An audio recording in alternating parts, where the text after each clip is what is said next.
2024 সালে প্রায় 8 কোটি আমেরিকান ভোট দিয়ে তাকে মার্কিন সিংহাসনে পাঠিয়েছিলেন। শপথ নিয়েই বললেন আমেরিকার সোনালী যুগ শুরু হলো। এর ঠিক মাত্র 16 মাস পরে তার নিজের সমর্থকরা বলছেন তিনি বিশ্বাসঘাতকতা করেছেন। একজন প্রাক্তন সমর্থক বলেছেন, তাকে ভোট দেওয়ায় আমি নিজেকে ঘৃণা করছি। কিন্তু তার জনপ্রিয়তার কিভাবে এত দ্রুত ঘটল এই ছন্দপতন, জানবো আজ। দ্বিতীয় মেয়াদে ট্রাম্প ফিরলেন একজন বিজয়ী সেনাপতির বেশে, কিন্তু তার বর্তমান জনপ্রিয়তা বলছে ভিন্ন কথা। সিএনএনের পোল অফ পোলস অনুযায়ী তার গড় অ্যাপ্রুভাল এখন মাত্র 35%, পিউ রিসার্চ বলছে 34%, এপি অ্যাওয়ার্ডসি বলছে 33%।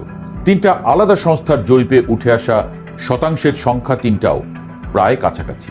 আধুনিক আমেরিকার ইতিহাসে শুধুমাত্র জর্জ ডব্লিউ বুশই এতটা অজনপ্রিয় হয়েছিলেন, তাও বছরের পর বছর ধরে।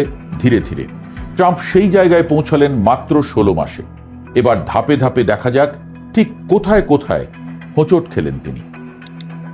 হানিমুন, যা ছিলই না। সময়টা 2025 সালের জানুয়ারি। শপথ নেওয়ার সময় কোনো কোনো পোলে ট্রাম্পের অ্যাপ্রুভাল 47% পর্যন্ত উঠেছিল।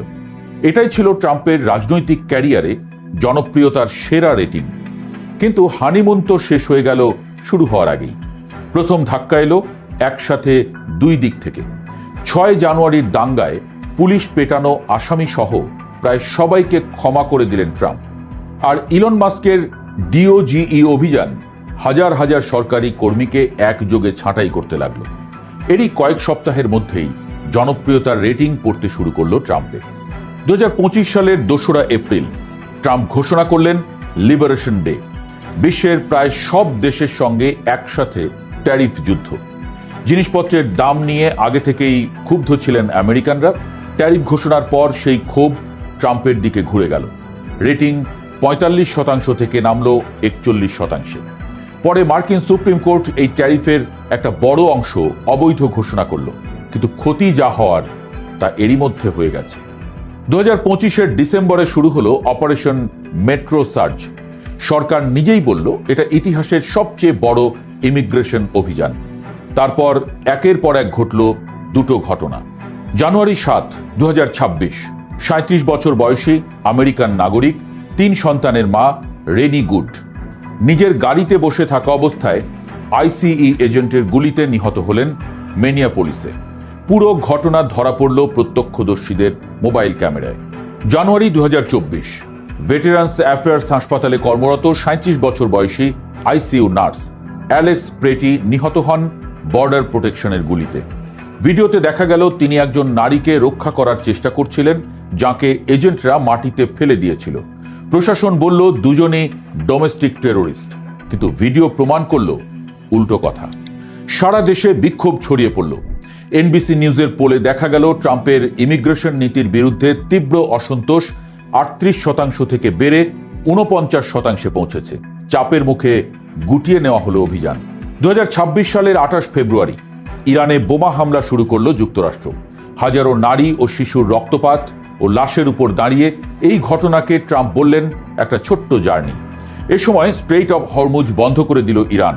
বিশ্বজুড়ে জ্বালানি সরবরাহে তৈরি হলো সংকট। আর গ্যাসের দাম, যা যুদ্ধের আগের দিন ছিল গ্যালন প্রতি $2.83, এপ্রিলের শেষে গিয়ে ঠেকল $4.3। এখানে একটা কথা মনে করিয়ে দেওয়া দরকার। 2024 সালের নির্বাচনী প্রচারণায় ট্রাম্প প্রতিশ্রুতি দিয়েছিলেন যে 12 মাসের মধ্যে গ্যাসের দাম $2 নিচে নামাবেন। এপি এনওআরসি পোলে দেখা গেল 3/4 নাগরিক আমেরিকান অর্থনীতিকে খুব খারাপ বা মোটামুটি খারাপ বলছেন। সিএনএন পোলে ট্রাম্পের ইকোনমিক অ্যাপ্রুভাল নামলো 31%। মুদ্রাস্ফীতির সন্তুষ্টি মাত্র 27%, যা 1 বছর আগে ছিল 44%। রয়টার্স বলছে শুধু 22% আমেরিকান কস্ট অফ লিভিং ইস্যুতে ট্রাম্পকে সমর্থন করেন।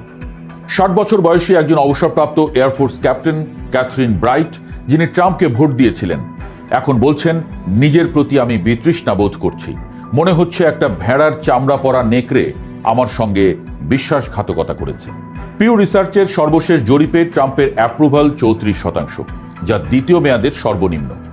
নির্বাচনের ঠিক পরে যে 95% ট্রাম্প ভোটার তাকে সমর্থন করতেন সেটা এখন নেমে ৭৮%। হিস্পানিক সমর্থকদের মধ্যে ট্রাম্পের পতন ২৭ পয়েন্ট। এমনকি ৩০% রিপাবলিকান সমর্থকও এখন বলছেন ট্রাম্পের বয়সের সাথে সাথে অস্থির হয়ে পড়েছেন।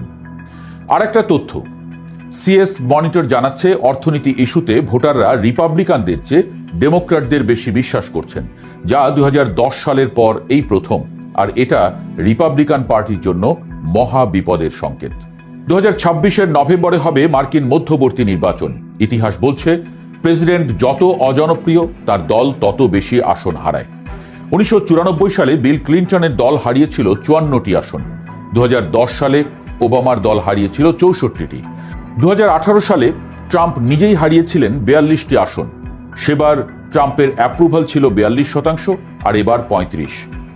ইরান যুদ্ধ শেষ হলেও ভোটের আগে মানুষ পকেটে পরিবর্তন টের পাবেন কিনা তা নিয়ে সন্দিহান কিছু রিপাবলিকান কৌশলবিদ। ট্রাম্পের পতনের গল্পটা কোনো দু একটা ঘটনার গল্প নয়, এটা একের পর এক অজনপ্রিয় সিদ্ধান্তের গল্প, যেখানে প্রতিটি পদক্ষেপ একটু একটু করে বেশি মানুষকে দূরে ঠেলে দিয়েছে। ট্যারিফ, মিনিওপলিসের রক্ত, ইরান যুদ্ধ, পেট্রোলের দাম, যে ইস্যুতেই তিনি জিতেছিলেন সেই অর্থনীতিতেই এখন তিনি সবচেয়ে বেশি মার খাচ্ছেন।